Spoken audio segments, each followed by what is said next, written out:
miracle from all that stressed. We trust the guardians, trust the guides, trust the open and what's inside. When the moon is high,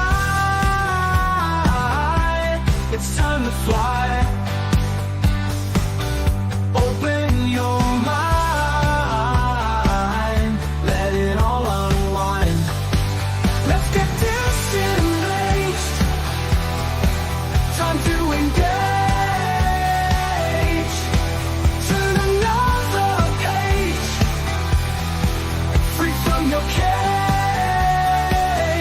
Get disenraged.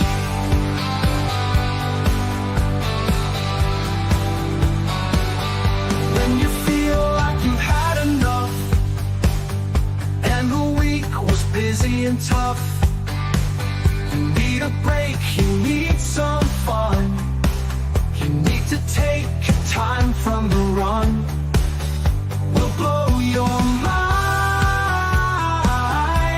We're just in time. Seek and ye shall find. Time to unwind. Let's get disenraged.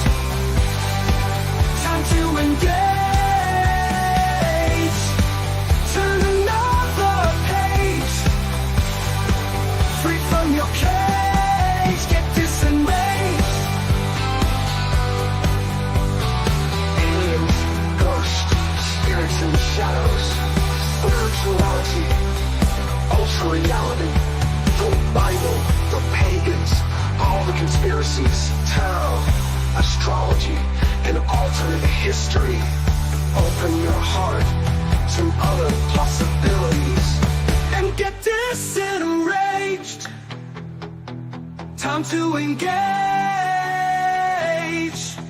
Turn another page, free from your cage.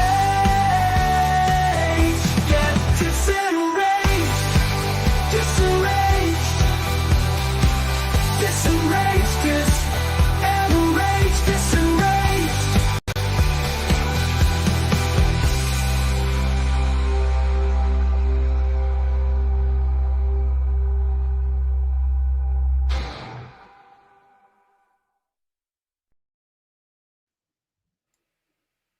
Hello. Hi. Hello, Jennifer. How are you? I'm good. Making it, keeping my little peepers open.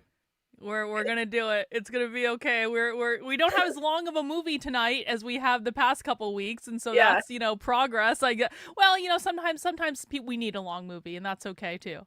Well, you want to do those deep dives. You don't want to leave anything out. And I think had we broken this up into hour-long chunks, it would have taken us till February to get through. It would have been too much. So we are continuing with a surprise part 4. We thought we were going to wrap up with part 3, but no, the movie cut out with no notice, and so Jennifer we have had Anunnaki blue balls from that. Yeah, exactly. All week long, I've been wondering what the F happened with the Anunnaki because they denied us that conclusion. And so Jennifer very diligently investigated some other Anunnaki videos, and we have found it's a different video, but we have found the conclusion of the story. Hopefully. I actually kind of just spot checked it, and there's some that's going to be a review, but this isn't, the language is still kind of biblical sounding, but it's not as bad. Like, I found myself able to follow this a lot easier. And then it does end with the ending of the Anunnaki leaving Earth, and I'm like, that's all I need. That's all I need. It does actually complete the story. There will be no blue balls tonight. No blue balls tonight. Yeah, I think we're actually going to get there. Now, does it have interesting sexual innuendo like the last 3 weeks? I didn't catch any, but that doesn't mean they aren't there. I don't know.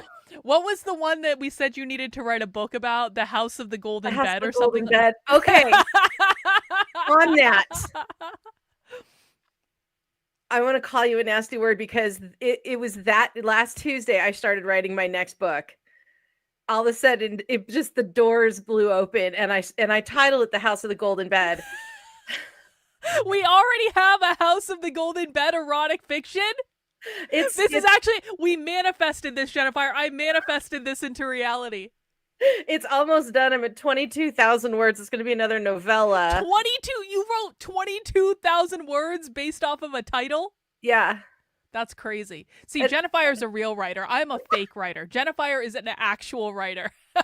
It's fiction. There's nothing fake about what you do. It's just nonfiction. But yours requires research. All I have to do is make shit up. Yeah, well, that's actually a fairly good point. I wish sometimes I could just make shit up. Maybe sometimes, you know what's funny is, so my original idea for the next socialist book was all about, it was going to be like it's like a fictional, like, futurish utopia thing. And I was like, this is going to be easy. I can just make shit up, but you can't, because it was supposed to be fiction, but all the things leading up to it were supposed to be fact. And I was like, fuck, this is so much harder. I've combined 2 genres into one, and I made it harder for myself. Oh, those pesky details. Yeah, for real though. For real. Yeah, but it's heavily influenced by some of the Anunnaki stuff we did, and as I was going through it, it has like a breeding program. And does it have the Anunnaki penis in it that you drew? No, that was not an Anunnaki or the penis. alien penis. That's Elia from my Alien Bond book. That's his dick. This dick is different. I haven't drawn it. No. Oh.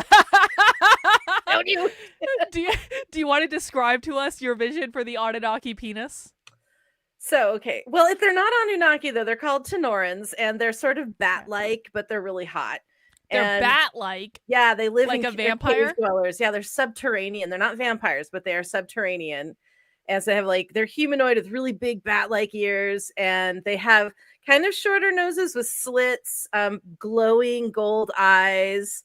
And some of them are uglier, some of them are really hot. Of course, the main guy's super hot. And no, I can't show you, but the dick is nubbed. Oh, and they're jade. They're like jade green. So the dick is nubbed all the way around with little nubs, and then the bulb opens, it spreads 3 ways like a flower, and it has little sensitive pads inside. All right. I have to come up with something. Does give the people what they want. In the House of the Golden Bed, is this like an interspecies thing? Is it like this bat creature has sex with humans? Yes, all of the women died in a plague. Well, not all of them, but a good bit of them. And the ones that caught the plague but survived were sterile. And then, so there's only a very few women who can procreate. So they start taking the humans they found are the closest DNA match. So they start recruiting humans for a breeding program. And only like royal houses and the great houses of this planet can afford to buy the women, essentially. And the women are told they're going to be like ladies and queens and princesses and live in luxury. And they get there and they find they're actually quite ill-treated, and it's really, really bad. And so the main character, there's an inspector that comes to make sure that they are pure, they're free of disease, they're all that kind of stuff. And he does a very thorough inspection. And when he falls in love with her, so he tries to figure out how to save her from the prince, who's just a complete asshead. I actually kind of want to read this book, and I'm not even making that up. I actually am very intrigued by this book. It'll be out in probably January or February. I'm not sure. We'll have to see. I'm going to finish it up this week. I got to do some proofreading and stuff, and it might be part of an anthology that I'm working with my other pros. And if that's the case, I might have to shift a few things around, including the title, because it has to work with their title. But I don't know. I'll come up with something. I might be like Golden Peace, House of the Golden Peace, or something like that. I don't know. We'll figure it out. You definitely have to draw the penis before the book. I feel like this is like it's critical to the operation, Jennifer. You need to give people a visual. I'll put like this hidden page on my website with an 18-year over disclaimer, so you can see all my penis pictures I draw. I'm not even joking. That's actually a great idea. Yeah, you should do that. Yes. Yeah. Sweet. 100%. Yep. All right. Well, with the important elements out of the way, so I just want to remind everyone, so DISENRAGE is a show that is about spirituality and all the things that are not of this world, and this is our reprieve from the nonsense and the chaos of the internet and the world outside the internet, although most of the time it's just confined to the internet, but whatever. And so if you don't believe in spirituality or woo woo and you don't believe in the Anunnaki, that's okay. You don't have to be here, but please don't complain. Don't ruin it. This is our moment of zen, and we're just watching a movie, and it can be interesting information, and everyone behave themselves. But this is a zen-like environment where we talk about spirituality and crystals and psychicking and tarot cards and aliens and Anunnaki and occasionally alien penises, and that's just the way it is. And if you don't like it, you don't have to be here. Okay? Hey, curiosity is a natural thing. Yeah, exactly. We can be curious. We can explore different things. No proselytizing. That's right. Why I should make a little sign like on the upper edge of the graphic, like no proselytizing. A little scroll along the bottom. If you start quoting Bible scriptures, you will be banned. Yeah, exactly. We're just having fun. Relax, for the love of God. Like, relax. We're watching a movie about aliens. Okay, just like everyone get it together. Yeah. All right, so we're starting like midway through this movie because the first half of it was basically a review, and this is kind of like where we left off, right? Yeah, this is about where the other one cut off, was just a little bit after this, but I figured we may as well start at a nice beginning point. And this is basically where Inanna thinks that her beloved husband who was murdered has been resurrected, and then she kind of goes on this weird rampage, and there's a civil war and stuff. So that's where we're at. Cool. Well, let's dig in. Oh, and programming note, we will be doing a show next week, and we're going to do something about Santa. I know it's Christmas Eve, and some people might have family obligations. Jennifer and I apparently have no lives, and so we're staying home, and so we're going to stream on the internet and probably have some sort of festive like wine or alcohol related. Hell yeah. I think that's like a candy cane martini or something like that. Ooh. That'd be pretty great. Yes. All right, let's get started. Even though she had Anu's royal dwelling in Uruk and the lands of the third region, it was still not enough for her. Oh, wait, here. Inanna was restless, the other and one she didn't do was the map. If you can freeze on that map, yeah. This is something I really like that was in the beginning. So it has regions 2, 4, 1, and 3. And so 2, let me think now. 1 is where Enlil is. And that is Syria and Afghanistan, I believe. It's that area. And 2, I thought that was, I think you're right. Syria and Afghanistan. Mesopotamian Valley or whatever it is. And then 2 is the Egyptian area. That's Enlil. Enki. Enki is 2. 3 is Inanna. Oh, so she got banished way the hell out here to like Turkmenistan. She's way the fuck out there. Yeah. 4 is the peninsula. There is the spaceport, and that is for Anunnaki only. No human-y types are allowed there. Okay, so we've got Enlil, Enki, Inanna, and then this is the no human zone. Spaceport, no human zone. So it's like the Middle East, Egypt, Turkmenistan, or wherever. I don't know if that's actually Turkmenistan, but I actually don't think that that's far off from what that is. And then this is like the neutral Anunnaki zone. So that's actually kind of interesting because Enki and Enlil are separated by like this neutral place. Yeah. And Marduk is wanting his own kingdom, and they haven't given him one, and he's about to throw a fit about it. All right. It was still not enough for her. Inanna was restless, and she constantly traveled between Uruk and Arata. I like how they banished the woman out to the middle of nowhere. They're like, get the fuck. You want your own kingdom, fine, but you're going way the fuck over there. You don't bother us. And no sleeping with your uncle, for the love of God. Oh, Chris says that's Iran. Okay, that's actually probably more accurate than Turkmenistan. We know our geology is fine. We're good. You know what happened is I was just on Instagram and I saw a video of someone visiting Turkmenistan, because apparently it's really hard to visit Turkmenistan, and so Turkmenistan is like in my head, because apparently like you have to hire a guide, like there's basically no tourism. Every building in the capital has to be white. Every car in the capital it's like this crazy and they have all these crazy kind of like very Soviet style like huge monuments, but there's no people there because there's no tourism. So it's just like a weird place anyway. Interesting. They're probably hiding a bunch of Anunnaki shit. Yeah, exactly. She was still mourning the death of her beloved Dumuzi. and her desire for love Dumuzi. remained That's the insatiable. name. When she flew around, she saw the image of Dumuzi shining in the sun's rays and calling for her. At night, in visions and dreams, he appeared saying, "I will return." And then Dumuzi promised her the glories of a realm in the land of the Two Narrows. While she was pleasing the omens of her dreams, Inanna built a house in Uruk called Gigunu. That was a house for nighttime pleasure. Young heroes went to Gigunu on the night of their weddings. They were seduced with sweet words and caresses. Inanna See, promised there it them is. a happy future, and while she was with them, she imagined Dumuzi. And the next morning, the young heroes were found dead in her bed of pleasure. Bed of It was pleasure. at that moment that the hero Banda, previously left for dead, returned alive to Uruk. Inanna screamed, "This is a miracle, a miracle." It was by the grace of Utu that the miracle happened, and Banda was a descendant of Utu.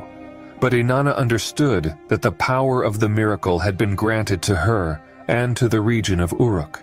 So, Inanna said, "My beloved Dumuzi has returned to me." And she planned a test. Meanwhile, Banda bathed at his house and was covered with a sash and a mantle. Inanna called for Dumuzi, her beloved. And to her bed, adorned with flowers, she called for the miracle. Thus, Banda was drawn in by Inanna's Awkward charms. Pit Rose placement there.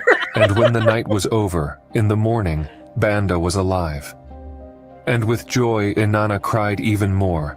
"The power of not dying has been put into my hands. This is much better than the Immortality has been granted to me." Avatar this is Star fun. Wars. Then, Inanna gave herself the title of goddess. Nanar and Ningal, the parents of Inanna, were not satisfied with her proclamation. Enlil and Ninurta were disconcerted by her words. Utu, her brother, was confused. Enki and Nima talked. They said, "The dead revive." Wait. Mac B says Inanna sounds like a Jezebel. Jezebel is a Oh. very underused word, isn't it? It's a great I word. love it. It's a beautiful name too. That should be another name of one of your books, The Jezebel. The Jezebel. Maybe I can make the character Jezebel. I think you should. Reviving, this is not possible. In the lands of Sumer, people praised their luck. The Sumer, earthlings like said, Sumeria. "The gods are among us. They can defeat death and can grant eternal life." And news about this was widely spread. In Uruk, on the throne, Lugal took the place of his father Enmerkar. His title was the Great Man. Lugal took the goddess Ninsun, descendant of Enlil, as his wife. The goddess Ninsun and Lugal had a son. That was Gilgamesh, the son of a goddess Gilgamesh. descendant of Enlil. And Gilgamesh took the throne of Uruk. As the years went by, Gilgamesh observed life and death. He asked his mother, Ninsun, about life and death. He asked why his ancestors died if they were descendants of the Anunnaki. Gilgamesh asked, "Do the gods die? And what about me being 2/3 divine? Will I die like a mortal?" Ninsun replied, "As long as you are on earth, you will follow the destiny of all earthlings. The shadow of death will take you, but if you are taken to Nibiru, there you will obtain a long life." Ninsun asked Utu, the commander, to take Gilgamesh to Nibiru. And while she received no answer, Ninsun kept making the same request day after day. Finally, Utu accepted and said that Gilgamesh should be directed to the landing place. Ninma created a double for Gilgamesh. His name was Enkidu, and he was created by Enki. He was not born of a womb and had no blood in his veins. Enkidu traveled with Gilgamesh to the landing place, Robot. and they met a guardian of the place. A monster that spat fire blocked the entrance. But it didn't take long until the heroes managed to defeat the monster and broke him into pieces. And then they looked for the secret entrance that offered access to the landing place. When they found the secret entrance to the Anunnaki tunnels, they were challenged by another guardian. It was the Bull of Heaven, a creature of Enlil. Fleeing, the creature chased Gilgamesh and Enkidu to the gates of the entrance of Uruk.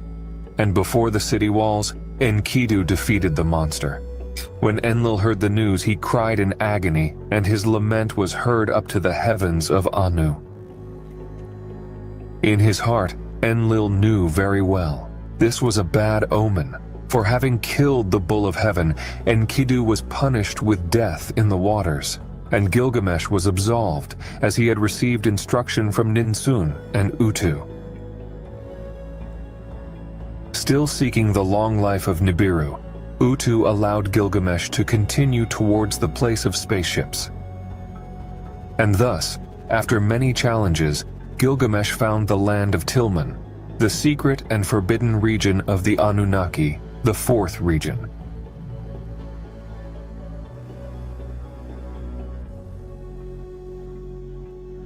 There, through the underground tunnels, he found a garden of precious stones and met Ziusudra. Ziusudra shared with Gilgamesh the events of the deluge and revealed to him the secret of longevity. Ziusudra spoke of a plant that grew in the well of the garden, a plant that had kept him and his wife from aging.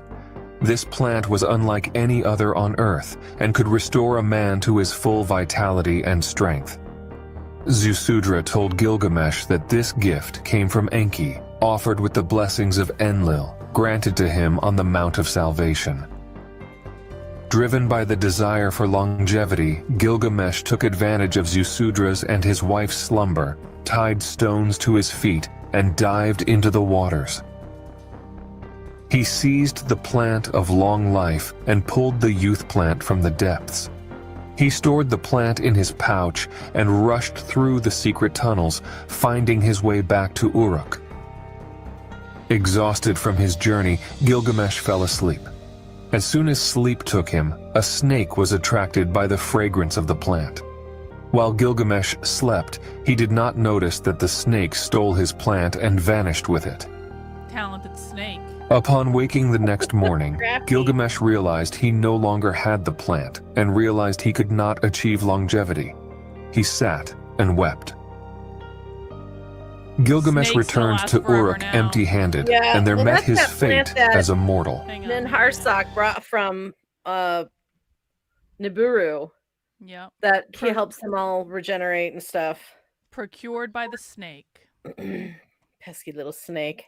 Are we sure it was a snake?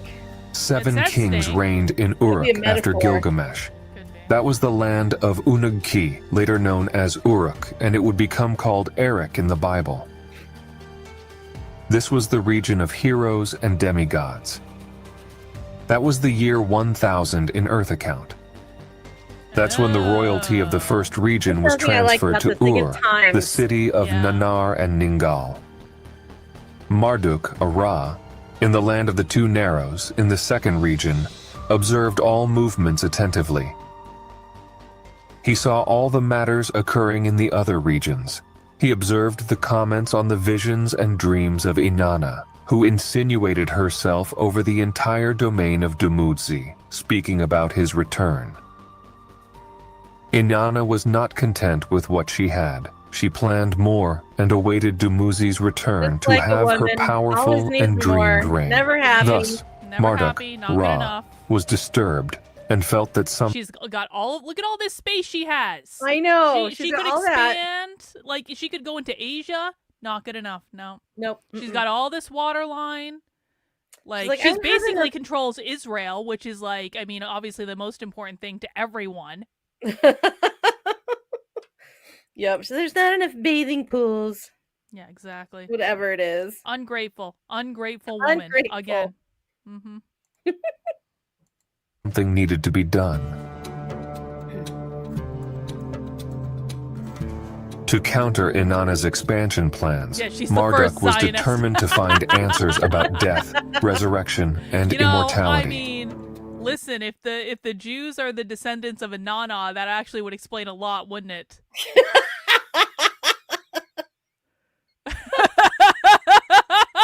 We've solved the mystery of what the fuck happened. This isn't good enough. Why'd you bring me this head of cabbage? I wanted the green one. I don't want the purple cabbage. Why'd you give me this? Did you get the right kind of bread? Is this Ryan out? Yeah. It's all coming together. It's all, see, people thought they were against this type of history. No, this is necessary. This explains It everything. is the origin of everything. The ideas of a deity who could grant life were extremely attractive to him. So Ra declared himself a powerful god. He considered that the secret had been told to Gilgamesh and other demigods of the Uruk region who sought the deeds and the path of immortality. Marduk, Ra, said, "If it was granted to others, let it be applied to the kings of my region too. Let the kings of the second region in Egypt and Nubia receive the instructions. Let the descendants of Neteru travel to Nibiru in the other life, on their journey beyond life, in the afterlife." Thus, Ra taught the kings how to build tombs facing east. And he dictated a long book to the priest scribes. In it were described the details for the journey in the other life, to the beyond of life, detailing the Oh, the Book of the post-death Dead, journey. Yeah. The book told of how to reach Duat, the place of celestial ships. Duat was the Egyptian name for the fourth region, on the Sinai Peninsula. And then Marduk, Ra, taught how to build tombs facing east. He taught how to ascend through a stairway to heaven and journey to the imperishable planet. He noted that one should drink from the plant of life the waters of youth, until satiety comes. He clarified the coming of the gods to earth. Ra explained to the priests the knowledge of the gods, and he told them that gold is the splendor of life. He said, "Gold is the flesh of the gods." Then Ra demonstrated how to obtain gold and said that there should be expeditions to Abzu and the lower domain to obtain the gold. Then, with the force of arms, the kings and commanders of Ra conquered lands that were not their own.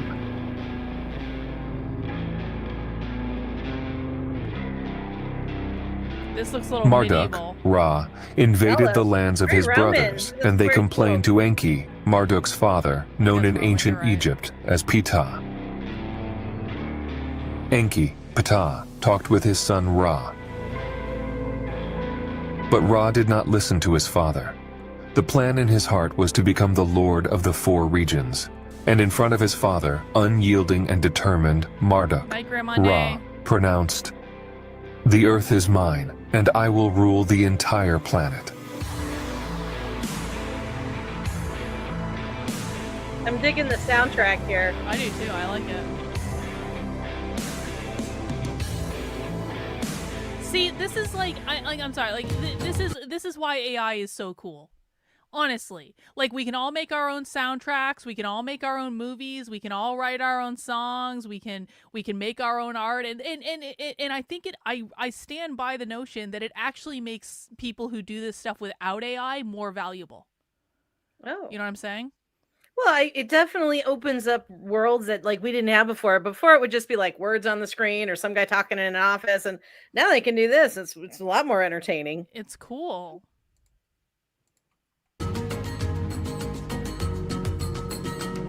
After the transfer of the royalty of Uruk to Ur, the city of Nannar and Ningal, they joyfully smiled upon the people. As was appropriate for his rank of number 30, the moon god Nannar was worshipped, and he decreed 12 festivals per year, one for each lunar month. He dedicated a month to each of the 12 great Anunnaki. Actually, Jennifer, this is a really great suggestion. You could plug your description for the alien penis into AI and see if it draws it for you. You wouldn't be able to say penis because it's not going to like that, but if you just do like, if you do a description of the thing, it could give you some interesting options from which to work, and maybe even give you some new ideas about what the bat penis could look like. A phallic-like protrusion normally found above the testicles. The testicles.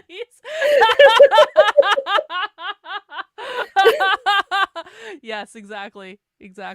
You know, they have, I shouldn't even bring this up. They have molds, and I'm sorely tempted to do this because I garden, right? So they have molds that you can put around squash and cucumbers to grow them, and they grow into a penis shape.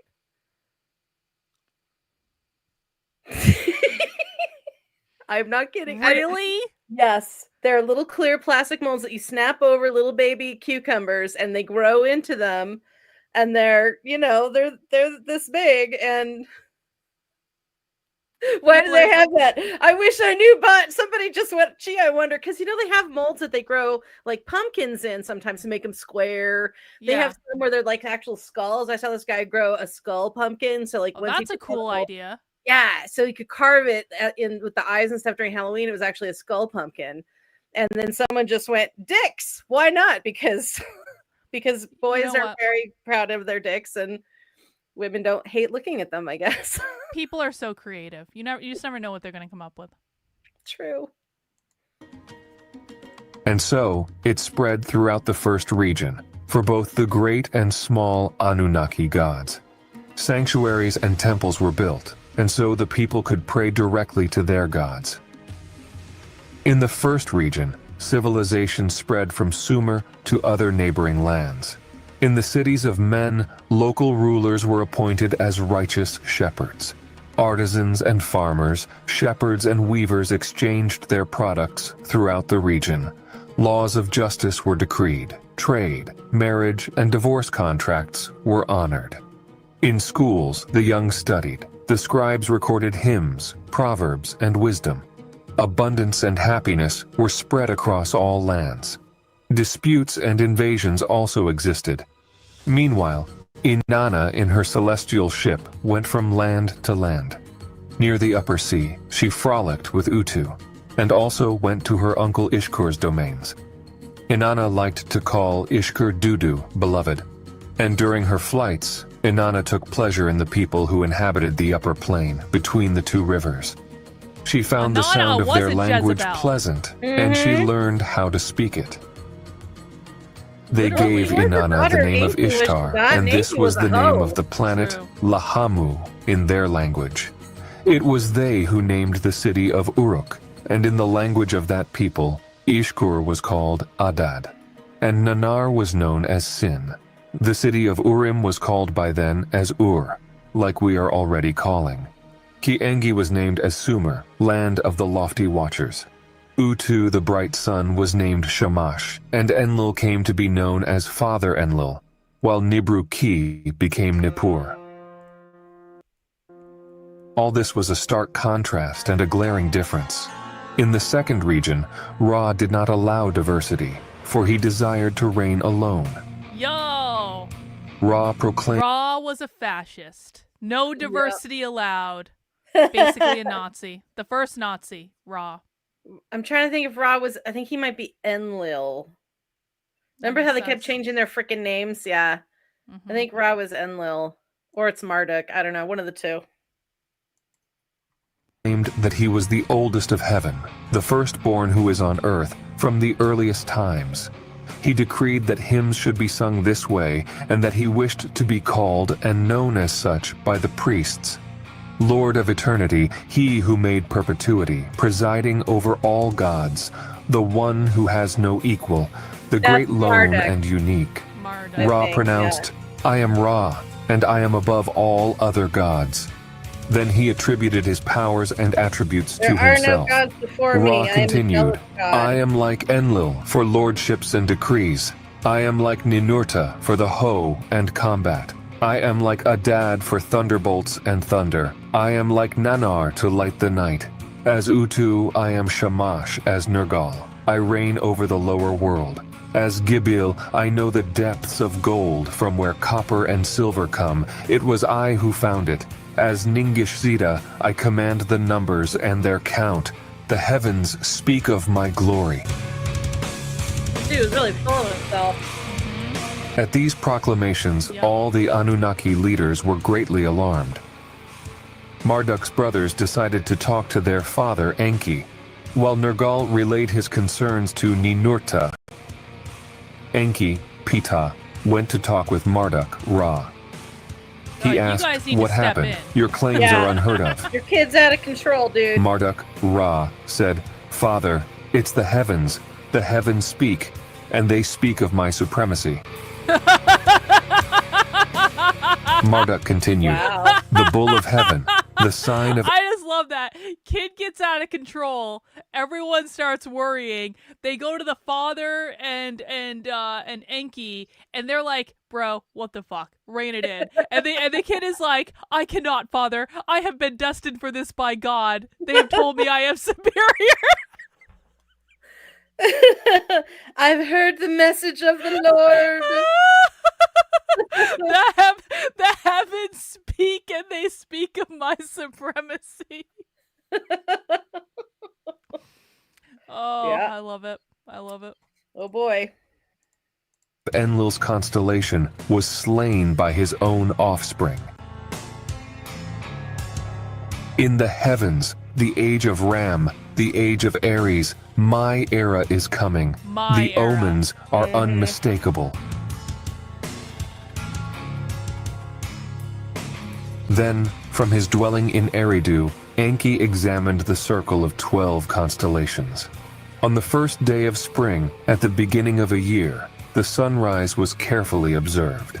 The sun that rose that day was in the stars of the constellation of the Bull. So In hang on a Nippur second. and Lawrence. Ur, Enlil and Nannar also Go ahead. There some of the other videos that I was watching today just to kind of check and see what we could, what we were going to watch tonight. One of them was talking about how Marduk is the one who decreed, "Thou shalt have no other gods before me." Oh, so Marduk really started this problem with Ra then. He started the whole monotheistic. I am the Mhm. main lord, or not necessarily monotheistic, but I am the best god. I'm the biggest, baddest god, Yeah. and you shall not worship any others but me. Even though there are others, it doesn't matter. I'm the best. And that's kind of like some of that got thrown into the Bible because it's all ancient Sumerian texts, and they're like, well, this is proof that we need to have like a god that's, I'm the most powerful and you should only believe in me. And so I threw that in there. There's a bunch of shit that like are in the Sumerian texts that actually got quoted in the Bible. It's crazy.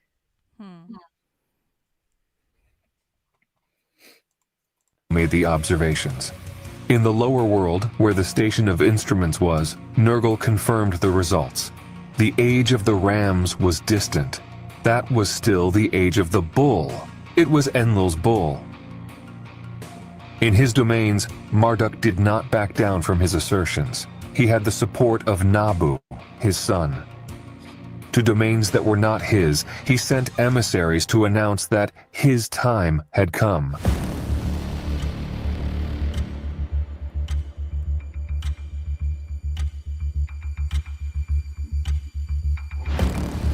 How ominous. Dang. This is much more suspenseful than the other one.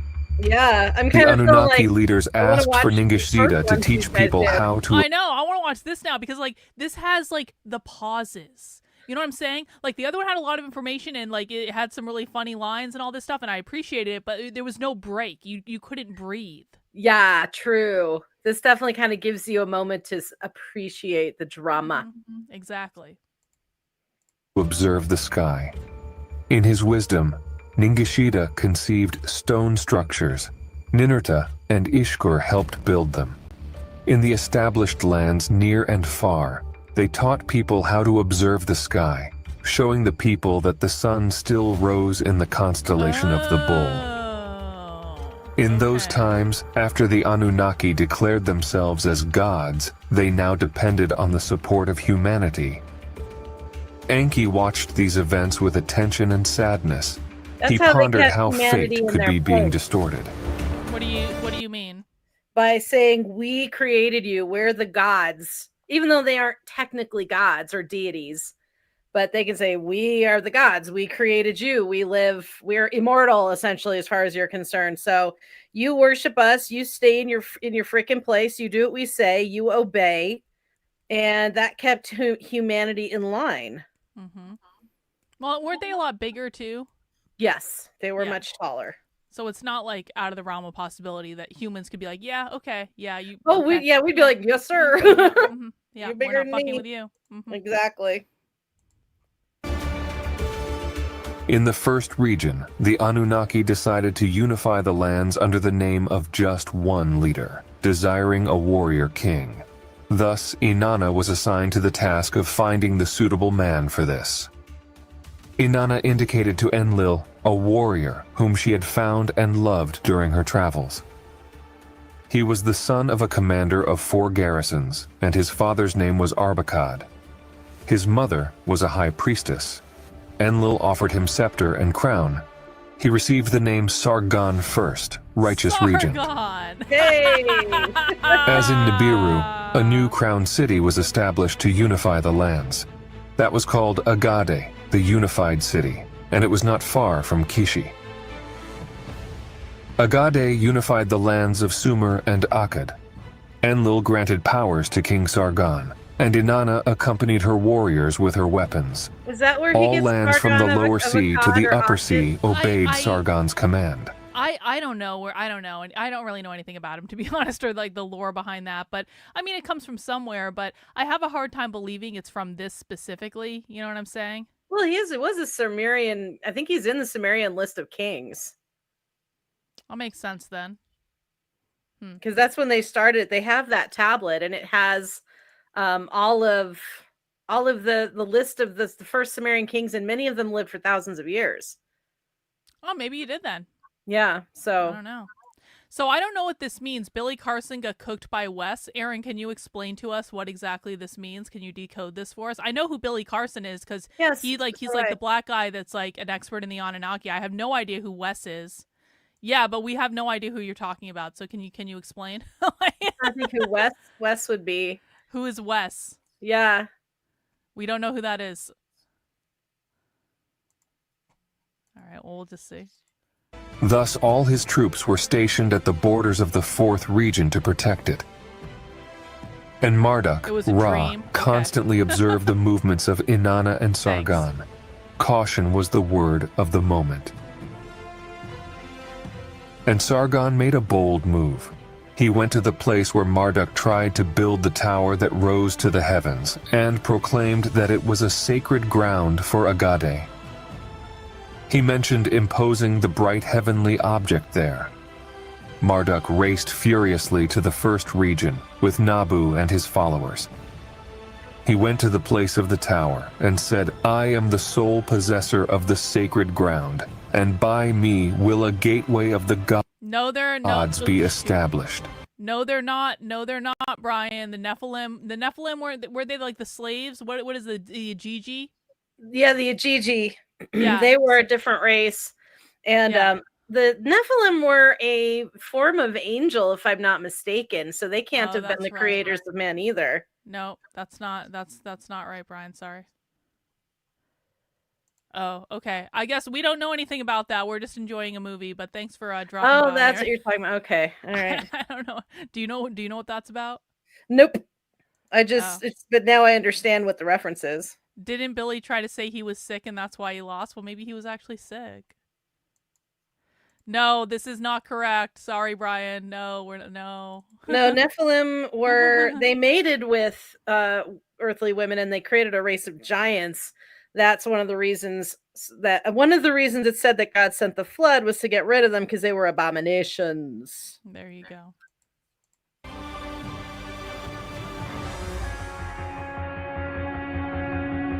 Marduk was vehement and offered instructions for his followers to divert the river.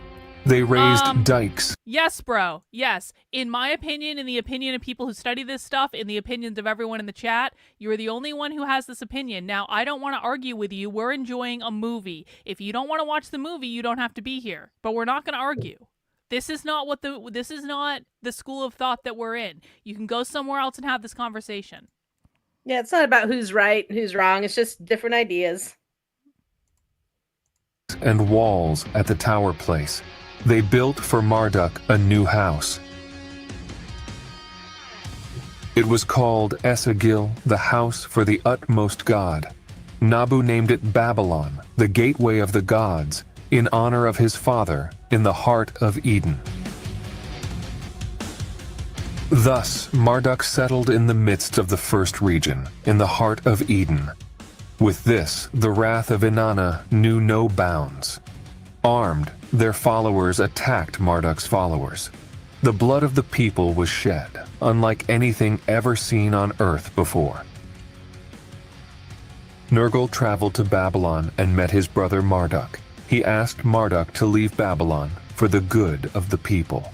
Nergal invited Marduk to travel to observe the skies, and Marduk agreed to leave. Thus, he traveled from land to land, observing the signs of the heavens. Marduk, known as Ra in the second region, received another name. He was called Amun, the Invisible, because he ruled but was not there.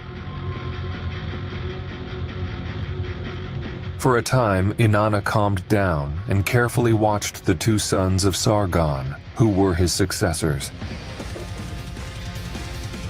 It's all good, Brian. Just chill, okay? Just chill. Just relax. Later, on the throne of Agade, Sargon's grandson, known as Naram Sin, took the throne.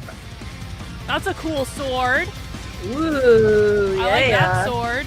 Those times were different times. In those times, Enlil and Ninurta were absent from the first region. They had gone to the lands beyond the oceans. And in the second region, Ra was also not there because he traveled to other lands. I think this is when they're Inanna saw exploring the the rest of the opportunity. planet. What's that? They go off to explore the rest of the planet because so far they stayed local in like Egypt and Samaria, and now then they wanted to go see what else is around. And I think that it's during that time. I want to say that Atlantis might have been formed. I'm still not fuzzy on the because honestly, Atlantis was all formed because that got wiped out during the Younger Dryas. So. And a lot of this stuff that they're showing now also gets wiped out during the Younger Dryas. So it's about 12,000 years ago. So I don't know what timeline they're working on, but I don't know. It's still kind of, it's all squishy. Someone needs to create a timeline. Timelines are so helpful for this stuff. Yeah. I don't know why there aren't easier tools just to create a timeline where like, I don't get it. It's like. I'm sure it's out there. If we looked, we probably could find it. To take all the powers for herself. She ordered Naram Sin to seize all the lands. She instructed the king to attack ancient Egypt and Meluha, Nubia. Those were domains of Marduk, also called Ra and Amun, the Invisible. In those times, Naram Sin committed the sacrilege of crossing the fourth region with an army of earthlings. He also invaded ancient... Can I just say that I appreciate that most of my chat are stoners? Like, it makes things so much easier. This is why we don't like uppity bullshit on the internet. We're just like, chill, bro. Just fucking relax. Ancient Egypt and tried to enter the sacred Ekur, the house that is like a mountain. John, you're not Enlil was yet. enraged You're by still his young, sacrileges and his transgressions. Don't start smoking and until then you're he cast older. a curse on Naram Sin and all Agade. Naram Sin died from a scorpion sting, and by Enlil's command, all of Agade was annihilated. That was the year 1500 by Earth's counting. In the second region, in the domains of Marduk, Ra, known as Amun, the Invisible, the royalty disintegrated. Disorder and confusion found space. After Agade was swept away in the first region, there was also disorder and confusion. In the first region, the royalty was in disorder. Before the gods, the cities gradually came to be governed and conducted by men. Uruk, Lagash, Ur, and Kish, Isin, and other even more distant and far-flung places, the royalty was changing. Enlil sought the guidance of Anu and entrusted the royalty to Nannar. Thus, for the third time, the royalty was established in Ur. To rule, Nannar selected a just shepherd of men. That was Ur-Nammu. Ur-Nammu was a great ruler. He established equality in the lands, ended violence and fighting, and in all the lands, prosperity was abundant. It was in those times that during the night, Enlil had a dream vision. Just as Enki had seen at another time, Enlil also saw.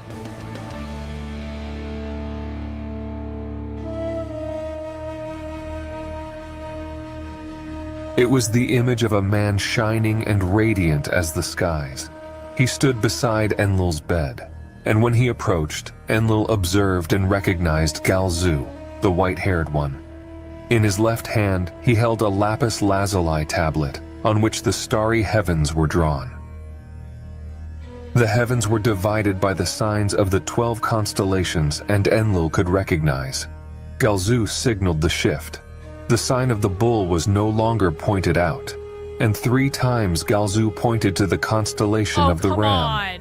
Come on. Seriously? Brian, they just brought a bunch of I'm sorry to interrupt, this is something separate, but they just brought a bunch of flat earthers to Antarctica to prove that there's a 24-hour sun in Antarctica to debunk flat earth. Please don't bring Brian. What happened?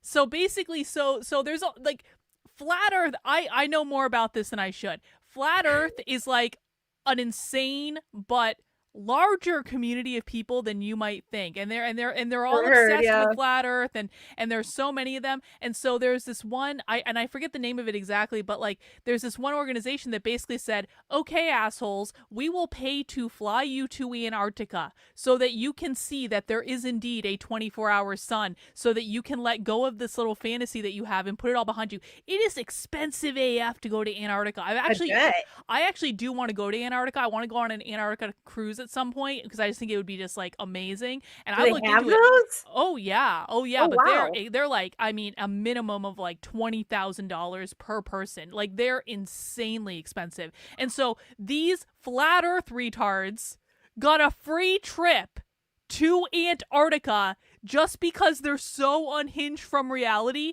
that they were like, the only way we're going to be able to hinge you guys back into reality is to bring you there and show you that the 24-hour sun is a thing. And so now there are these like videos coming out where there are these like contrite flat earthers going, yeah, guys, the 24-hour sun is a thing, and you know, we're gonna have to rethink all of our models, and we're gonna have to come up with an explanation. Are they serious? Like, they're actually backtracking? Yeah, well, they're kind of like coping about it. They're like, we need to rethink all of our models to account for this. Well, if it's a hologram, that could just be projected, I'm sure. Well, someone is actually saying that. They're saying that they're doing a green screen and projecting it. Yes. Oh, no. The final experiment. I'll tell you one thing I want to look into at some point is the hollow moon, and that the moon is actually a big spaceship, because I'm about 60% convinced at this point. Yeah. So that's going to be a fun one to look into. Oh no. Like, I'm not opposed to like listening to flat earth stuff, and it's okay to derail, Brian. This is a little bit of just like a mishmash of a thing, but like it's just like people, I never realized how unhinged people were about flat earth, or that there were so many flat earthers. Yeah. Oh, they'll say it's Project Bloombeam. Yeah, dude, I just learned some details about that Night's Light. That shit is crazy. It's also really fucking stupid, because the end game of Bluebeam, they could have just done it first and skipped the first 3 steps. Anyway, nobody knows what I'm talking about. Moving on. It's okay, Brian. It's okay. You're fine, Brian. It's all good. I was the one that derailed it. I didn't have to acknowledge the flat earth chat, but I was just so taken aback by the 24-hour. I should have been a flat earther for years, and then I would have gotten to go to Antarctica. Okay. There you go. Next time, I'm going to start engaging in wild conspiracy theories instead of being productive. Make people pay for your shit. Exactly. In the dream vision, Galzu spoke to Enlil. The rightful time of benevolence and peace will be followed by wickedness and the shedding of blood. Marduk's ram will replace Enlil's bull in the 3 celestial portions. He who has declared himself the supreme god will take over the supremacy on earth. By decree of fate, a calamity as never... Yeah, well, I've only talked to Witsit one time, and he was a retard then, and he's a retard now, and he got proven wrong. Okay, Brian? He got proven wrong. And he needs to cope with the fact that he's wrong and sit in the reality that he was wrong. Before will happen. Sorry, I'm not going to... And as in the times of the flood, a just and worthy man must be chosen. Through him and by him, his seed will be preserved, and civilized humanity will survive, as is the will of the Creator of all. When Enlil woke up from the dream vision, There was no tablet next to the bed. Enlil wondered, was it a heavenly oracle, or did I imagine everything in my heart? Enlil asked himself, and kept the information only to himself. He did not tell any of his children, not even his wife, Ninlil. Among the priests in the temple of Nibruki, Enlil asked about the celestial sages. He inquired about Tirhu, also known as Terra, an oracular priest, whom the high priest pointed out. My dog is having a fit. I He need was to a go see what's going descendant of on. Ebru All and right. Arbakad, the 6th generation Puppy of priests of emergency. Nibruki, and had married the royal daughters of the kings of Ur. Enlil said to Terra, "Go to the temple of Nannar in Ur, and from there observe the celestial time in the heavens. 72 Earth years is the count of a celestial portion. Take careful note of the passage of 3 of them." While Enlil pondered his dream vision and its omens, Terra went to the temple of Nannar, and Marduk traveled from land to land. Marduk's goal was to gain followers, telling them about his supremacy. In the lands of the Upper Sea and in the borderlands of Sumer, I love that. Marduk or Ra is going around telling people he's supreme to all of them in order to get them to follow him. Just like he's like, just so you know, guys, God told me, the heavens told me that I'm supreme to all of you, that I must reign in my supremacy. Just FYI. Nabu, Marduk's son, traveled stirring people to take the 4th region. Among the inhabitants of the West and the East, conflicts occurred. Kings formed armies of warriors, and caravans stopped traveling. City walls rose for protection. Enlil watched everything He is a with cult great leader, you're care and right. attention.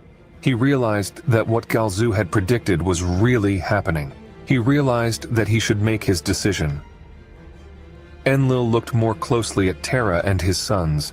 This seemed to him a worthy lineage, and from there should be chosen the man appointed by Galzu. Without revealing his dream vision, Enlil said to his son, Nannar, "Establish a city, inspired by Ur, in the land between the rivers. It will be a home away from Ur, and it will be for you and Ningal. In its midst, you must raise a sanctuary temple, and let Terra be its high priest." In accordance with his father's decree, Nannar established the city of Haran in the lands of Arbakad. Okay. To serve as the high priest in its sacred temple, he dispatched Terra along with his family. When 2 heavenly parts out of the prophesied 3 were completed, Terra went to Haran. At that time, Urnamu, the joy of Ur, fell from his chariot and met his mortal fate in the western lands. Upon the throne of Ur, Shulgi took command. He bore a warrior's soul and had a keen appetite for battles. In Nibruki, he anointed himself high priest and sought solace in the body of Inanna in Uruk. He enlisted the mountain warriors, those not serving Nannar, into his army. Anna's giving a lot of Those solids. outfits. With his forces, he disregarded the sanctity of now the we're in the Mission Control revolution. Center and invaded the western lands. Setting foot in the 4th region, he declared himself king of the 4 regions. Enlil was angered Oh my and God, summoned Maria. Enki for a conversation. Yeah, Maria says, my husband just asked me if I was listening to something to convert to Mormonism. That is hilarious. You know, I learned this week that there's this guy on Twitter named Chuck Johnson who believes there's like a Mormon mafia conspiracy theory or something like that, and that Jeffrey Epstein was really a good guy that was trying to prevent war, and it was the Mormons that that set him up. And I'm like, I don't know about that.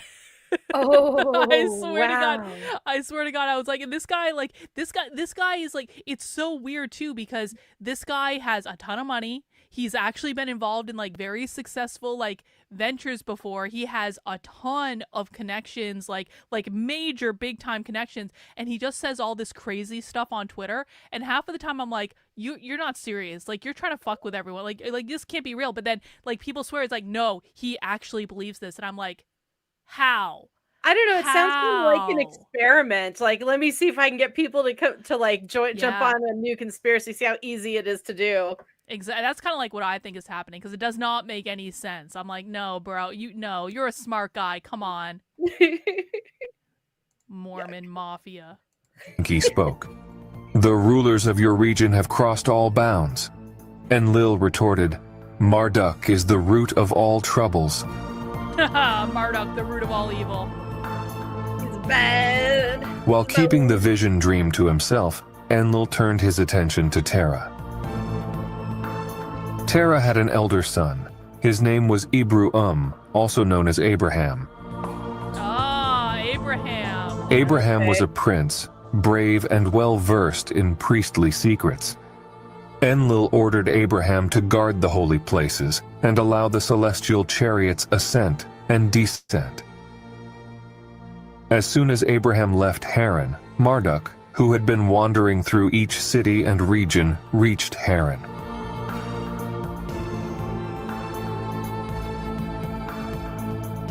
Marduk, too, had observed the desecrations and invasions by the rulers of Enlil's regions.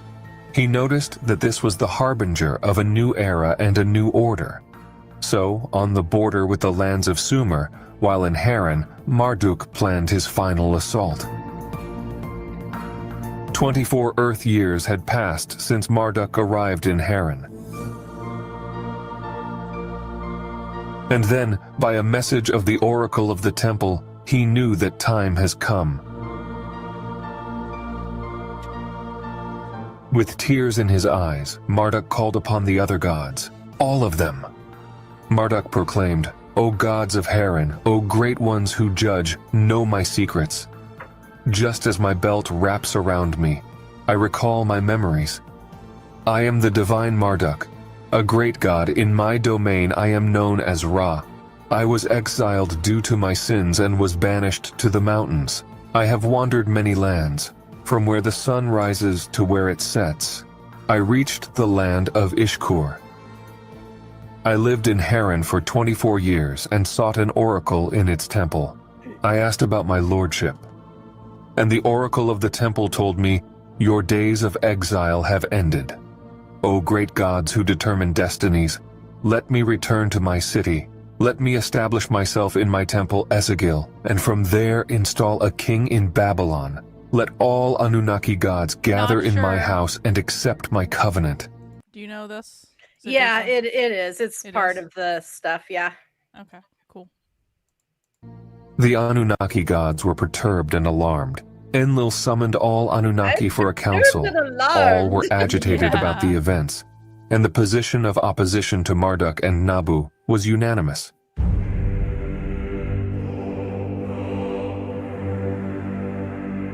In the council of the great gods, accusations were abundant, and recriminations filled the chamber.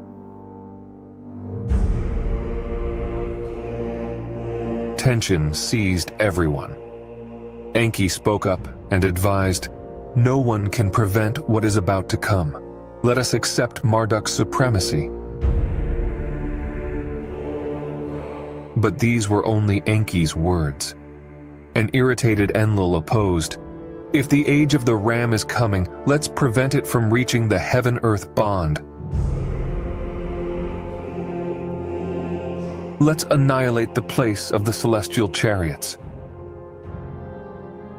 All decided to annihilate the place of the celestial chariots except for Enki. Nergal suggested using the weapons of terror, and all the Anunnaki agreed. Only Enki opposed, once again. Thus, the decision taken on Earth was sent to Anu, and Anu repeated the same words to Earth. The decision was made. As he departed, Enki said, what was destined to be will fail due to your destructive decision. To carry out the evil deed, two were chosen. They were Ninurta of Enlil's clan, and Nergal of Enki's clan. And then the assembly of the gods ended, and so the decision was made. Enki was the only one who opposed, but his heart was at peace. Before Enlil came to Earth, it was he and Abgal who had hidden the weapons of terror. Enki had no idea that Enlil had two secrets: the vision dream of Galzu and the secret location of the weapons of terror. Enki did not know that Abgal had shown Enlil the secret location of the weapons of terror during his exile. Enki could never imagine that their long stay on Earth would provoke a calamity unlike anything known before on this planet. Without any contact with Enki, Enlil revealed to the two Anunnaki, Ninurta and Nergal, the secret location of the weapons of terror. He showed them the mountain where they were hidden and told them that they were inside an earth cavity. Afterwards, he revealed the secret of how to use the weapons of terror appropriately. Before the two Anunnaki left for the hidden place, Enlil gave them words of warning. He said, "Before the weapons of terror are used, evacuate the place of the celestial chariots of all Anunnaki. The cities must be spared, and people must not perish." In his celestial chariot, Nergal headed for the hidden place, but Ninurta was delayed due to his father. Enlil wanted to talk to his son in private, so Enlil told Ninurta about his dream vision and Galzu, and also about his choice regarding Abraham. Enlil told Ninurta, "Nergal may not be in perfect conditions of thinking. Make sure the cities are spared, and warn Abraham about the weapons of terror." Meanwhile, Nergal, who had already arrived at the secret location of the weapons of terror, programmed the ME to utilize the weapons of terror. Nergal gave each of them a working name. The first weapon he called the One Without Rival, the second the Blazing Flame, the third the One Who with Terror Crumbles, the fourth Mountain Melter, the fifth Wind That the Rim of the World Seeks, the Now, sixth these are the some One good Who names above for and missiles below right no here. one spares. Yeah, for Mountain real. Melter. Damn. For I real. love it. Either that or it's like some good WWE wrestler names. And the seventh, filled with monstrous poison, he named Vaporizer of Living Things. After the instructions from his father, Ninurta went to the secret location of the weapons of terror. When he arrived there, Nergal had everything ready to cause destruction and annihilation. Nergal, desiring revenge, said, "I will kill the son and annihilate the father. The lands they covet will fade away, and I will destroy the sinful cities." Ninurta asked, "Nergal, will you destroy the righteous with the Now, unjust?" Sodom and Gomorrah. Nergal replied, "Enlil's instructions are clear, and I know the decision of the Anunnaki too." Then the two waited for Enlil's signal. 7 days and 7 nights they waited. During this time, Marduk returned to Babylon in the presence of all his followers. With weapons in hand, he declared his supremacy. But this was Enlil's intention and the necessary step for the destruction to begin. That was the year 1736 in the count of the Earthlings.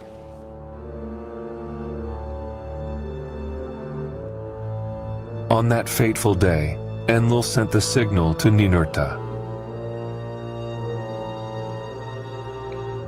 With the signal, Ninurta left for Mount Mashu and Nergal followed him. Ninurta, from the skies, inspected the mountain and the plain in the heart of the fourth region. With a heavy heart, Ninurta signaled Nergal and warned, "Stay there." And from high in the sky, Ninurta released the first weapon of terror. It does say in the Bible. Oh, hang on. Go ahead. It does say in the Bible that I believe it rained. God sent fire from the sky to destroy Oh. Sodom and Gomorrah. So, WMDs, y'all. First WMDs. The top of Mount Mashu cracked and the guts of the mountain melted in an instant. The second weapon was released over the place of the celestial ships, and with the brilliance of 7 suns, the rocks of the plain became an open wound. The earth shook and collapsed, and then the skies darkened.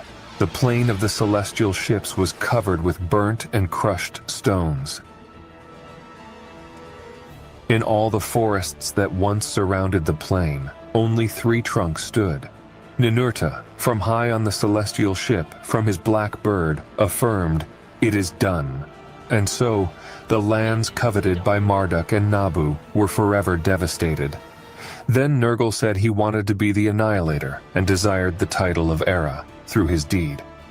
Following the King's Road, he flew to the Green Valley of the 5 cities. Nergal planned for this to happen in the Green Valley where Nabu was converting the people. Thus, over the 5 cities, one after the other, Nergal, under the title of Era, sent a weapon of terror from the skies.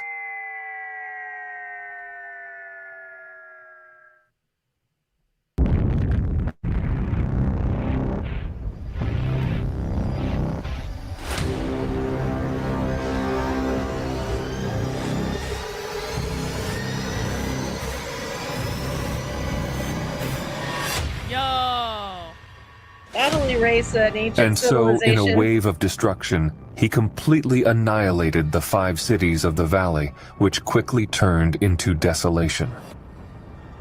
They were razed by fire and sulfur, and everything that lived there turned into vapor. With such terrible weapons, the mountains came down, and the barrier that held the waters of the sea broke. The sea waters spilled into the valley, and the valley was flooded by the waters. When the waters poured over the ashes of the cities, steam rose to the skies. From high on his ship, Nergal shouted, "It is done." And so, in his heart, Nergal, now known as Era, had no more vengeance. He had done what he planned. Inspecting their evil work, Ninurta and Nergal were confused by what they saw. The splendors were followed by the darkening of the skies, and soon after the storm blew.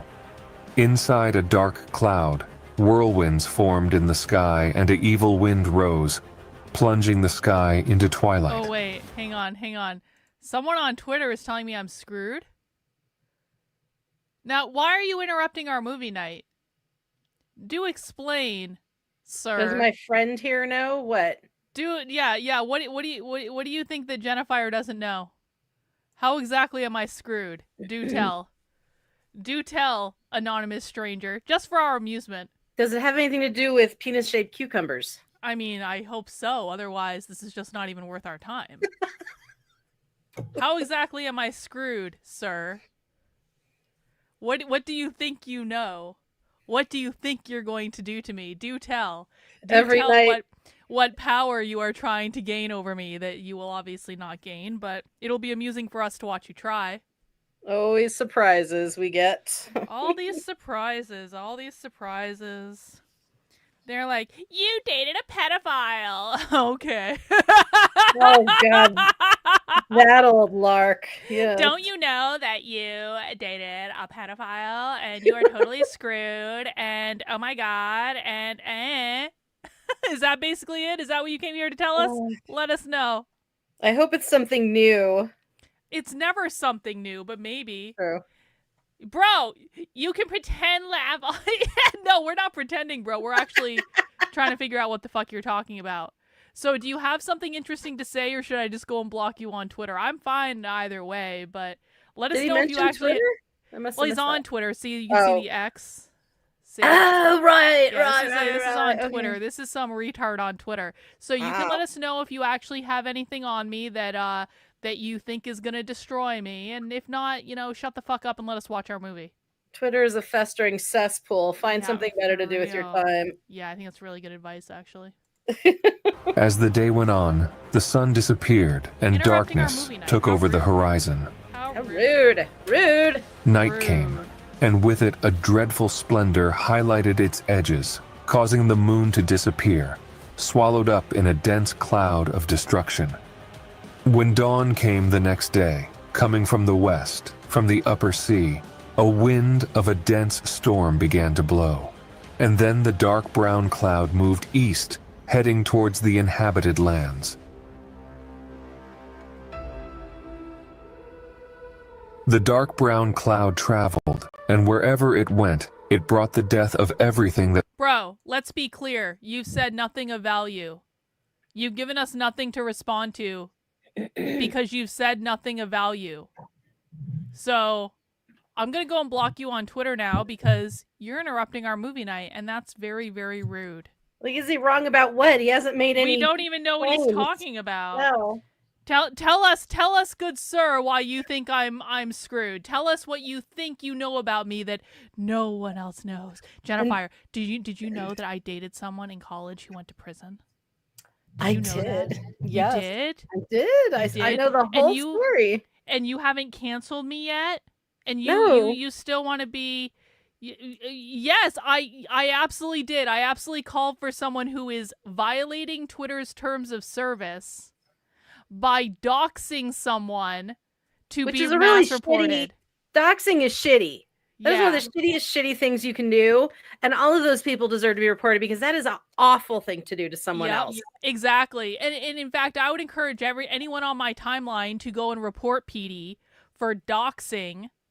Because, I mean, I don't even know if the photo he posted is real. I tend to suspect it's just some poor random guy that got caught up in everything. But when you dox people, that's fucking bullshit, man. That's fucking bullshit. And it's against Twitter's terms of service. And you can cry all the tears you want. Petey's going to lose his account once Twitter gets around to looking at it. He's like, I'm not the only one that reported him. So cry. Go away. Yeah.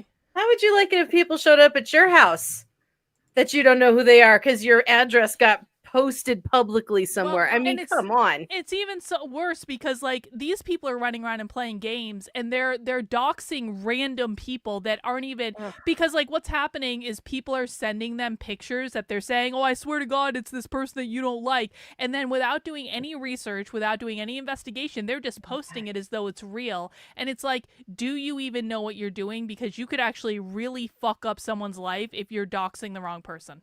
My God, what are we, 10 years old now? Come on, it's grow up. Completely uncalled for. Anyway, we're done with you now. We're finishing the rest of our movie. It was, without any mercy. From the valley of no pity, the cloud of death was carried to the lands of Sumer. Ninurta and Nergal gave the alarm to Enki and Enlil. They announced, "The evil wind is relentless, and it will bring death to all." Enlil and Enki transmitted the alarm to the gods of Sumer with a clear message. "Escape, escape." They shouted to all. The frightened gods fled from their cities and quickly ascended to the heavens. The message to the people was clear: scatter and hide as quickly as possible. The inhabitants of the lands fell under the claws of the evil wind, and their fugue was completely useless. Death was silent, and like a ghost, it attacked all fields, all lands, and all cities. The winds of death passed through the thickest walls like the waters of a flood. There was no door that could keep the wind away. Those who hid inside their houses, and with the doors closed, were swept away. And thus, like flies, I'm they not fell even to the on ground. Twitter, buddy. The streets were piled with bodies, and the mouths of those trying to survive overflowed with saliva and foam. And then the blood came with a premonition of death. Slowly, the evil wind blew over all the lands and crossed from west to east over plains and mountains and annihilated everything that lived. After its passage, nothing was left alive. The waters, once clear, were poisoned, and in the fields all vegetation wilted. From Eridu in the south to Sippar in the north, the evil wind devastated the country. In the second region, all lands south of Babylon were devoured by the evil wind, which also reached the heart of the second region. But ironically, the sacred Babylon, from where Marduk had declared his supremacy, was spared by the evil wind. And from there, where Marduk and his followers had declared command of the whole earth, everything continued as if nothing had happened. After the Great Calamity, Enki and Enlil met to analyze what had happened. Enki said, "The fact that Babylon survived the Great Calamity serves as a divine sign. The salvation of Babylon confirms that Marduk was destined for supremacy. Enlil replied, "It must have been the will of the creator of all." Then Enlil revealed the dream vision and the prophecy of Galzu. Enki questioned, "If you knew about this, why didn't you prevent the use of the weapons of terror?" Enlil said in a distressed voice, "My brother, the reason was clear. After your arrival on Earth, each time the mission was obstructed, we found a way to overcome the obstacle. Thus happened the creation of Earthlings, which was the grand solution, and this was also the source of a myriad of undesirable turns. When you came to understand the celestial cycles and assigned constellations, who could foresee the hands of fate? Who could distinguish between the lots we chose and the fate we could not avoid? Who proclaimed false omens and who could pronounce true prophecies? It was for this reason that I decided to keep to myself Galzu's words. I needed to know, were the words of the emissary of the creator of all true, or was it my delusion? So I said to myself, what has to happen, let it happen. Enki listened to his brother's words, nodding his head.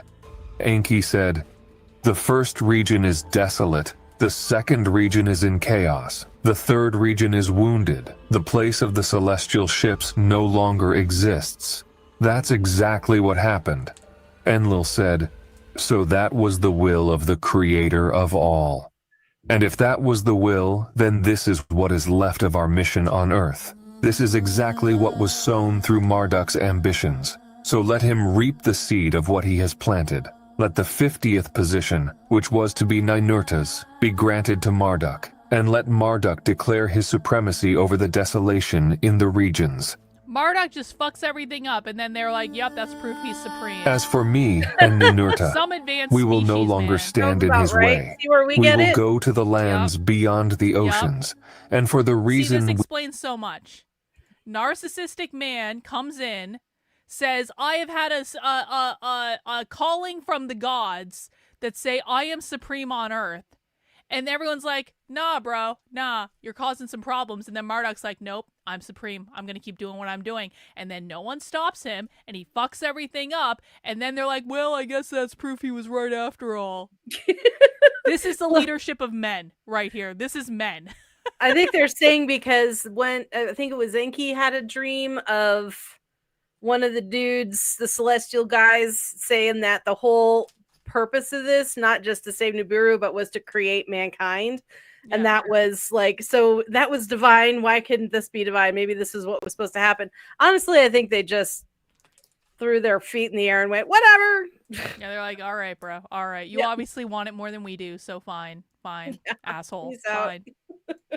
We came here on a mission to obtain gold for Nibiru. We will continue until the conclusion of our tasks. Enki listened carefully. Then he said, "Perhaps things could have been different if the weapons of terror had not been used."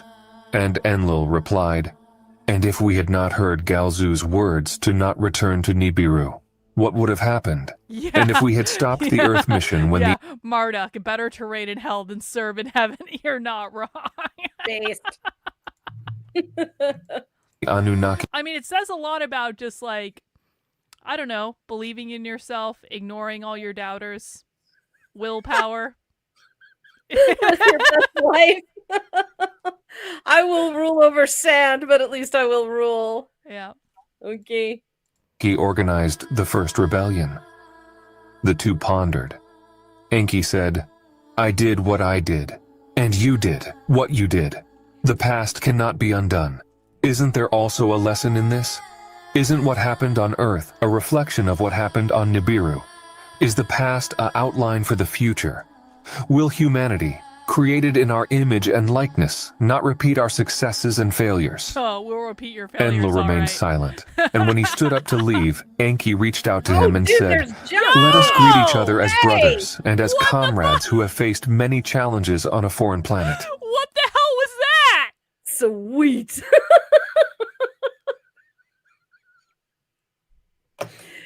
This made it all worth it. Back that up a little more. That's not attractive. It's a lot of bush, man. It's a lot of bush. What the fuck is that? That's like 70s bush, man. We're watching that again. Okay, It looked like there was a dick. Just watch it when he did starts look to like turn. it. Okay, yeah, it's non-binary. Oh no, that's a dude. And when he stood up to leave, Enki reached out to him and said, "Let Yeah. us greet each other as brothers It does and as look like there's a comrades dick. who have faced many challenges on a not in the foreign right planet." place. Enlil reciprocated, and grabbing his brother's Remorseful. arm, he also embraced him. Enki asked, "Will we meet again on Earth or on Nibiru?" Enlil responded with another question. Was Galzu right? Galzu, Would that's we the die dude. if we returned to Nibiru? Then Enlil turned and left. Enki was left alone. Only his thoughts accompanied him. Enki sat down and reflected on how everything had started and how everything had unfolded until now. In his heart, many doubts still remained. Was everything destined, or was fate forged by this or that decision? That's the ultimate He question. pondered to isn't it? himself, if heaven and earth were regulated by cycles within cycles, could it be possible for what happened in the past to happen again? Is the past the key to the future? Are the Earthlings destined to imitate the Anunnaki? Will the Earth relive what Nibiru lived? Should the first to arrive be the last to leave? Assailed by his thoughts and numbed by his doubts, Enki made a decision. He said to himself, "Everything that happened needs to be recorded, from the beginning on Nibiru until this day on Earth, and that in posterity, at the time chosen by destiny, the Earthlings read this record and can remember the past to understand the prophecies of the future. Let the future be the judge of the past." Thus, Enki waited for the appropriate time. And on the 17th day of the second month of the 7th year, after the Great Calamity, he called for 2 emissaries. He clarified that his chosen one to record the information was a scribe, son of Udbar, a man of Eridu, named Endubsar, the master scribe.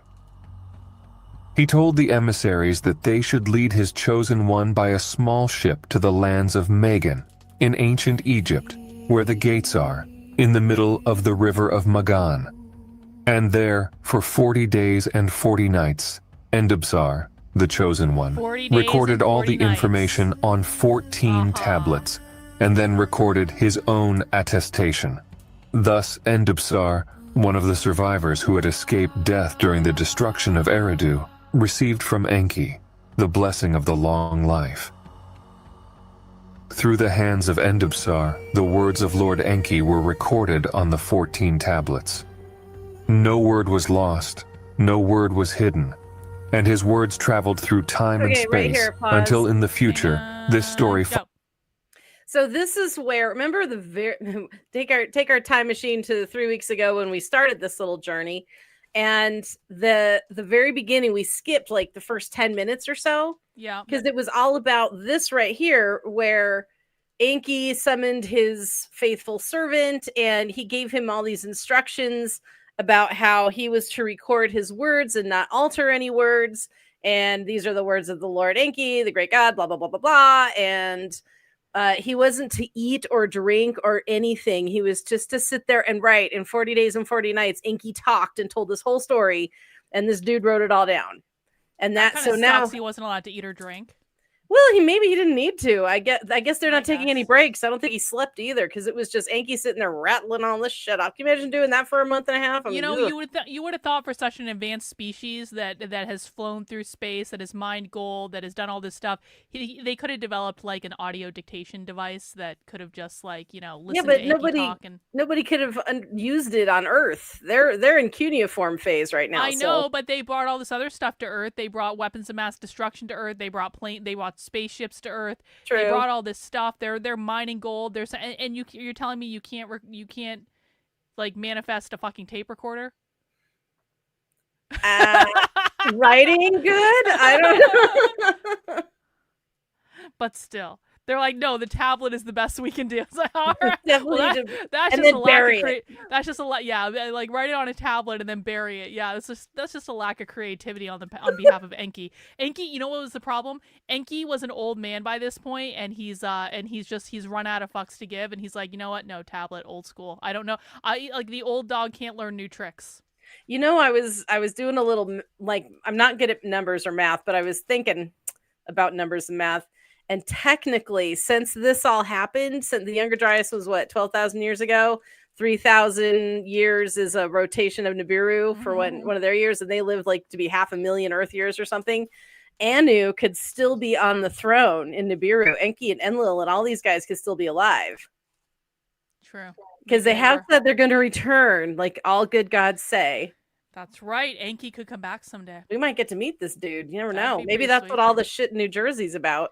You know what? I think that'd be pretty great if these fucking giant ass like beings showed up and they're like, "Listen, assholes, like, time to cut that. You're about to get into World War III. You're about to destroy yourself. We about are to your repeat our creators. mistakes." We left you alone, but you're about to really fuck some shit up, and so now we're coming back, and we're like 27 feet tall or whatever, and we're not gonna take your shit." The 10 to 12 feet. But yeah, I think that'd be amazing. And then we'd be like, show us your junk. That's exactly what would happen, though. You know that's what would happen. But Enki has basically fucked everyone and their mother, literally.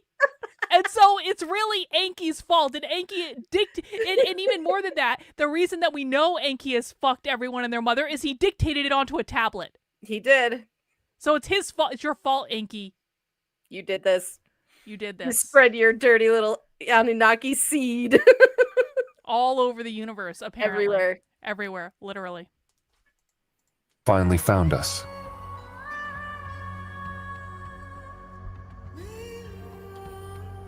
So the saga is complete, and the story of the Anunnaki, based on Zecharia Sitchin's The Lost Book of Enki, is concluded. However, this channel does not find its end, and the mysteries surrounding the Anunnaki narrative remain even more intense. To what extent can we consider this story a fiction, and to what extent does it find the truth? In the tablets that are available for reading on the internet, can the authenticity of such narratives be verified? Continue watching the videos on the channel and look for answers to your questions in the available playlists. All right, so that's the end of the movie. I just want to take a quick look around that channel real quick. It's Yeah, they an get some cool Anunnaki shit. channel. This I was found good. a pretty basically overview-y kind of website if anybody's interested. And it is a timeline, and it says it started, well, I don't know, it says 650 million BCE. I think that's a little far, but, and if that's the case, then they're all dead. But that's kind of where it started, and then it goes to the Anunnaki, Atlantis. Ooh, DNA. Yahweh. Ooh. Ooh, Yahweh exposed. Exposed. I think they're going to come up with the last installation of their version of the Anunnaki 14th tablet, because the one we watched was only a couple months old, and it probably takes a while to put that shit together. Jesus Anunnaki. Oh, yeah. Look at this one. The truth, God, Jesus, Bible, and Anunnaki. Bum, bum, bum. Dun, dun, dun. This is a good channel. Good It's got find. a lot of shit. Yeah. Good find. Well, there's Well, I one thought- from Inanna, and yeah, there's a. Yeah, this there's is the one that's Resurrection got of the Inanna. that Lemurian and Atlantis thing. One thing I found really fascinating. We'll probably watch that another time, Mhm. but that it talks about human DNA got so fractured and our souls got so fractured. Oh, here it is. Here's what they were talking about. Billy Carson versus Wes Huff. Oh, There it is. what Do you want know? do you want to watch this real quick? It's 17 minutes long. Yeah, we'll see what this is about. Sure. Let's see. Why not? If it sucks, we can always stop it. We can always stop. What happened? What is the drama? What is the I am Anunnaki not drama? here to attack Billy Carson, Oh, he's got as a I well love his as I'm accent. not here to defend him. I'm not here to attack Christians, as well as I'm not here to defend them too. He's got a But I Darth Vader have back a there. very Yeah. important message and something very important that I have to say on this video. Okay, And and that's Anunnaki why guy. I'm here in front of this camera. I have no script. And as you can see, I have some accent in my voice. As I am always saying on these videos that I appear here, this is not my native language. I'm Brazilian and I am speaking by my heart and by my mind and by Aw. my soul. There's nothing in front of me, just the camera. Wait, thoughts on the conservative left? There is no conservative left. Thank you There's for the not- money, though. Not a lot of conservative anything about the left. Ain't no conservative. There's barely a conservative right, if we're honest about it. Seriously. I don't know if you know what happened to Billy Carson. What happened to Billy I don't Carson? even know the name of the person that was debating to him, or that was thinking that was debating, because that's not exactly a debate with time for each response from one to another and some kind of person intermediating the situation. There's nothing like that. Billy Carson says that it was an ambush, and even his wife said Ambush. that An too. ambush. I don't know him. Actually, when I created this channel, one of the first subscribers Hang on. said that I'm sorry. This is going on for too long. Like I needed to get to the point. What actually happened? Oh, here it is. Unedited, unaltered. Maybe we can put this on the watch list. That's like 2.5 hours long. I know, but it might be fun. Oh my god. Now, I'm not saying tonight. Okay, and well, no, not tonight, but I want to see if this guy's gonna nutshell it for us, because that'd be cool. All right. We can he keep listening. could say that I was the guy, but he couldn't say that because the guy was Billy Carson. That was the first time I have listed the name Billy Carson. I'm studying the Anunnaki topic by more than 10 years, maybe 12 or 13 years from now. I have read a lot of Sumerian and Mesopotamian tablets that are available in the internet, and some of them are available in some original books, even edited by Oxford. I have one of them here right behind of me. I can hold on a minute. I will take it. I think Travis has a good idea. 1.5 speed timing. 1.5 speed. Good Okay, idea. it's here and I'm back. I was just taking a look. You can see here that it Playback was speed. edited by Oxford, and it is the original myths from Mesopotamia. And you can see here that I have That's opened jazzy. this and opened right in this page that calls about the Enuma Elish, and you can see here the names of Anu, Tiamat, Anshar, and right here where I have my finger, you can read about Kingu. Kingu was Okay. actually the name of the god that was slaughtered. So the Anunnaki gods could mix the blood of Kingu with the essence. Kingu have been slaughtered, and then the Anunnaki could mix their essence through Kingu and More mix essence their essence mixing. with the clay of the earth, and Their then essence. they have made us. This is exactly what is written in the Enuma Elish in the 4th tablet. Why I'm saying those things, and why I came here saying to you that I have an important message to deliver to you and inviting you to be here with me.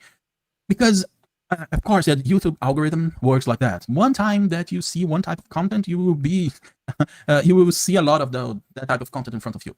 And I have watched one of the contents about the debate, or the supposed debate, with Billy Carson, the other guy, the other Christian guy. I don't know his name, but yes, I have seen some part. I saw a part of this debate. What I'm looking for now, actually, it's not what I'm looking for. What I am seeing now is that many Christians and many people are getting in contact, are discovering the Anunnaki topic. And not exactly the Anunnaki topic, but they are discovering Billy Carson things. Of course, that Billy Carson wasn't. I bet I know what happened. I bet I Okay. know what happened. I bet this is some sort of discrepancy between. I don't know exactly who Wes Huff. Let me chat GPT. Who is this Wes Huff guy? Hang on. Who is Wes Huff? Because here's what I'm betting. I'm betting there's some discrepancy between Billy Carson saying the Anunnaki created us and Wes Huff being some sort of Christian that's upset at the idea that the Anunnaki. Yeah, exactly. Wes Huff is a Christian apologist. Exactly. That's what Oh, happened. This was okay. Christianity versus Anunnaki. That's what happened. Why That's does what anything happened. have to be versus anything else? Just like let it Yeah. all Exactly. be a thing. Exactly. And the Christians got all fucking butthurt because they're being told that their God's not real and it's all mythology and stuff like that, and they're having a fit. And that's Nope. why the lady who has never been here before came in the chat was like, Wes Huff owned Billy Carson. It's like, really though? Really? Or are you just a Christian and you're upset because someone thinks differently than you? Well, and nobody says that that there's no God. The Anunnaki even believed in the great creator. They said it Yeah. multiple times. Yep.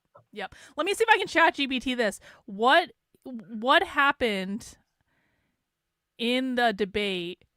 ChatGPT is so helpful. We should have done this first.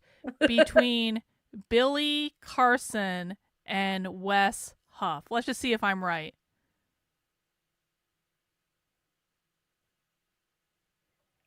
The debate between Wes Huff and Billy Carson, which took place in late 2024, centered on topics such as the reliability of biblical text, historical interpretations, and the role of faith in understanding ancient manuscripts.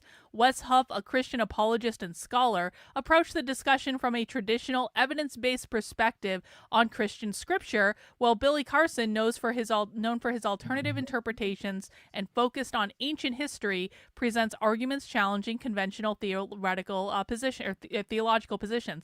The debate was notable for its intensity, with both participants presenting passionate arguments.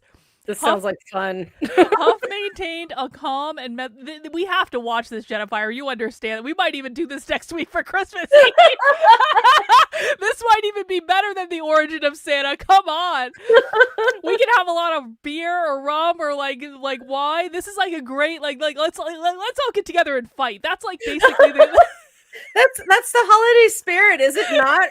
We start fighting on Thanksgiving Day with our families, and then we fight to get things on sale on Black Friday, and then we just fight at Christmas too. Like, why not? Merry fucking Christmas.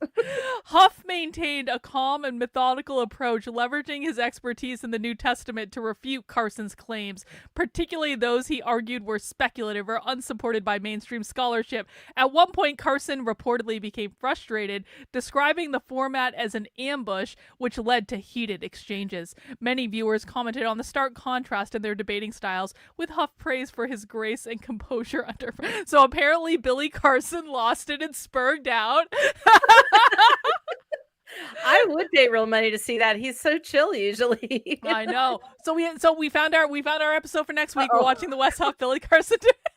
We'll get it. It's gonna be great, Jen. I mean, like, what else? We can even start early. I don't know if you have time. Like, we can start early. We can have some drinks. We can have some holiday cheer. We can watch two people fight over things that don't matter. Like,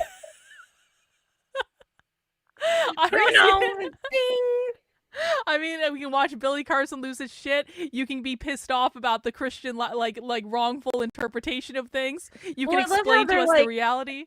The Christians base their arguments on facts and evidence from this book that's been interpreted for millions of years over and over, millions of times. Yeah. No offense, with love. I just feel with like love. it's all kind with of love. Fuck off with love. Is that a t-shirt yet? It needs to be. I'm gonna do that tonight. Fuck off with love. Remind me to make "fuck off with love" t-shirt at 11 p.m. Yes. Yeah. Now it's gonna reminder. Oh dear. That's all that's required, really. Yeah. Oh, my husband's home. I just all heard right. the door open. Oh, cool. Hey, well, perfect timing. So we wrapped up the Anunnaki series. We got some closure on the whole situation. We're gonna watch this debate next week, and that's gonna be awesome. And honestly, like, I mean, if you really want to do Origins of Santa or something, we can. I just think this is going to be more fun. Maybe we should have it in the pipeline just in case it doesn't turn out to be any as cool as it sounds. And we kind of get through it and we're like, ugh. But I don't know. Christian debating an Anunnaki specialist sounds really interesting to me. I think so. And listen, we had someone in our chat, like, we don't even know what's going on. And someone in our chat's like, Wes Huff owned it. We're like, okay. Like, we don't know what you're talking about, but okay, sure. So people are making videos, Anunnaki channels are making videos about it, apologizing for Billy. You know something happened. Oh boy. I don't mind if people lose their temper sometimes because you just get fed up by people being dickheads about things. Yeah, it's the truth. It's the I truth. mean, if you're saying the sky is blue and I'm saying the sky is blue, why are we debating it? Well, because my God created the sky and you say the Anunnaki created the sky. It's like, who Yeah. cares? The sky is blue. Move on. Good grief. Just believe whatever you want to believe. It's fine. But this will be great. We'll have some Christmas cocktails or something. Ah, yes. We'll get good and drunk. We'll be like, cheering. I might even take the side of the Christian just to, spice things up. Oh, and I'll Just back up to the be Anunnaki guy. just to be contrary. You can take the side of the Anunnaki guy. I'll take the side of the Christian just to be contrarian. Devil's advocate style. Why not? Sweat. All right. Well, I guess that's all we have for this week. Then, Jennifer, do you have any final messages for the class? Just everybody be nice, be excellent to each other, and we've got the Name of the Rose coming up on Sunday for our movie night. We had The Name of the Rose. Yeah, the Name of the Rose. Remember I said that What last is that Sunday? about again? It's kind of like the original Da Vinci Code set in medieval Oh, that's Europe. right. Okay, I Mhm. remember this now. Okay. John Connery, Christian Slater. We get to see his butt. And That's right, Christian yeah. Slater nudity. That's why I was so excited about it. Okay, Yep. good. I think it's like one of Ron Perlman's very first roles as well. And he plays one of my favorite characters of all time. And Ron Perlman has gone off the fucking deep end, but he's a great actor. So Yeah. He is leaving Twitter, Jennifer. He is leaving Twitter. He oh, and swears. it's the smaller space now because of that. Oh, Yeah. he'll be missed. True. Whatever. All right, so everyone, make sure you're in the supporter Discord. Of course, come join us for movie night on Wednesday with Jennifer, and then Honest Dog Allison has movie night on Thursday. Yep. And I forget what she's showing. This I can look it up really quick if you week. like. We're now doing movie nights on Thursdays, Sundays, and Mondays in the supporter Discord. So make sure you're in it. You can join it by heading over to the Substack, signing up, going to the Unwoke Roundup email. That'll find you a link. She's doing Blow Up. Blow Up. I keep forgetting the movie she's doing. So Allison's going to be showing Blow Up on Thursday. This is like 70s movie, 60s or 70s movie, because she does like old school kind of like vintage movies. That'll be Thursday, 9 p.m. Eastern. Mac, I don't see anything for after, because he wasn't able to do his movie night last night. So he's got one coming up next Monday, but I don't see what it could be. If he's in the chat, maybe he can say. I saw him pop in earlier. I don't know if he's still here, but well, we can update people what it is once we find out as well. But the moral of the story is make sure you're in the supporter Discord. You can find the link on the Substack and the locals if you would like to join, and come and join us for a movie night sometime, because we watch a lot of cool stuff and it's a nice break. Mac B says he's working on it. Oh, okay, like, sweetie. I will get it to you when I'm ready, Jennifer. That's not what he said. Don't you put words in his mouth. He's a sweetie. All right. Well, I guess that's all we have, and I will be back tomorrow at 5 p.m. and another great episode, Jennifer. Thank you. This was fun. Thank you. Cool. All right. See you guys next time. Bye. Bye.